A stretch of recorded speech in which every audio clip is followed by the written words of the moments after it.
இப்போ நம்ம சமைக்க போறது சாக்லேட் தோசை. அதை வந்து செமையா சமைக்கிறோம், செமையா ருசிக்கிறோம். இன்னைக்கு ஒரு புடி. Always welcome to mini kitchen. Chocolate dosa செய்யறதுக்கு நமக்கு ஃபர்ஸ்ட் மில்க் தேவை. மில்கை நம்ம அடுப்புல வச்சுக்கலாம். ஓகே, பால் நல்லாவே கொதிக்குது. இப்போ நம்ம வந்து அதில் சாக்லேட் ஆட் பண்ணிக்கலாம்.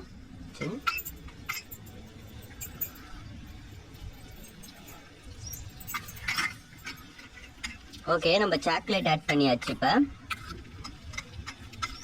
நல்லா சாக்லேட் கலந்துருச்சு. நல்லா சாக்லேட் இந்த அளவுக்கு ஆகிற வரைக்கும் நம்ம வந்து கலக்கிக்கலாம்.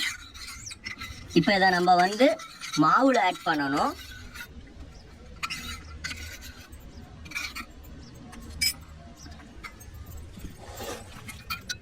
இப்போ நம்ம சாக்லேட் செஞ்சு வச்சதை ஆட் பண்ணிக்கலாம்.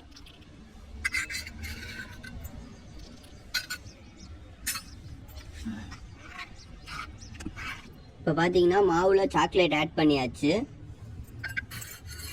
அதை நல்லா கலக்கிக்கலாம்.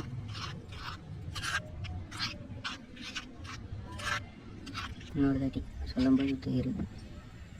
இப்போ பார்த்தீங்கன்னா நம்ம சாக்லேட் ஆட் பண்ணி வச்ச மாவை எடுத்துக்கலாம். இப்போ தோசை ஊற்ற போகிறோம்.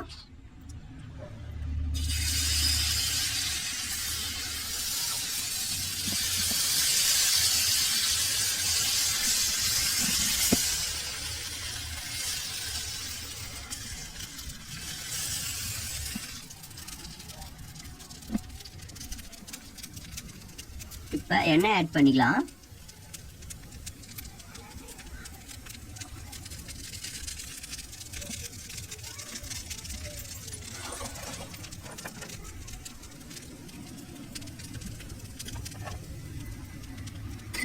நல்லாவே வெந்துட்டு இருக்குது தோசை. அருமையா இருக்கும்னு நினைக்கிறேன்.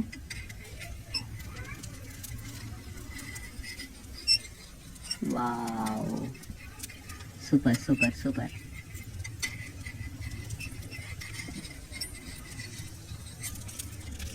இப்போ தோசையை நம்ம திருப்பி போட்டுக்கலாம். வாவ், தோசையை திருப்பி போட்டோடனே சாக்லேட் வாசம் செம்மையாக இருக்குது. இந்த தோசையை ஒருத்தர் கொண்டு போய் கொடுத்தா அடிச்சுக்குவாங்க. எல்லா பார்பிக்கும் கொடுத்து தான் ஆகணும்.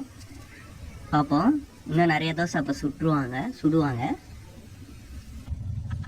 வாவ், சூப்பராக இப்போ நமக்கு தோசை ரெடி ஆயிடுச்சு. அது சாக்லேட் தோசை.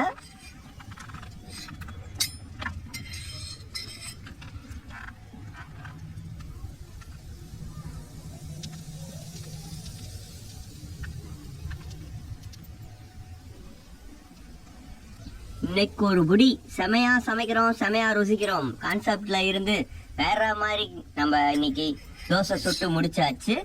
Wow, super. கிராமத்துல இருந்து செமையா சமைக்கிறோம், செமையா ருசிக்கிறோம் கான்செப்ட்ல இருந்து இன்னைக்கு ஒரு புடி. இன்னைக்கு நம்ம செஞ்சது பாத்தீங்கன்னா டேரி மில்க் தோசை. செமையா இருக்க போகுது. செமையா ருசிக்கிறோம், செமையா சமைக்கிறோம். Okay, tata, bye bye. Next என்ன வீடியோ எடுக்கலாம் அப்படின்றத கண்டிப்பா கமெண்ட் பண்ணுங்க. நம்ம வீடியோ புதுசா பார்த்துட்டு இருந்தீங்க அப்படின்னா மறக்காம சப்ஸ்கிரைபர் பண்ணி பெல் பட்டன் ஆல்ல போட்டு வச்சுங்க கைஸ். அப்பதான் வீடியோ போட்டா நோட்டிஃபிகேஷன் வரும்.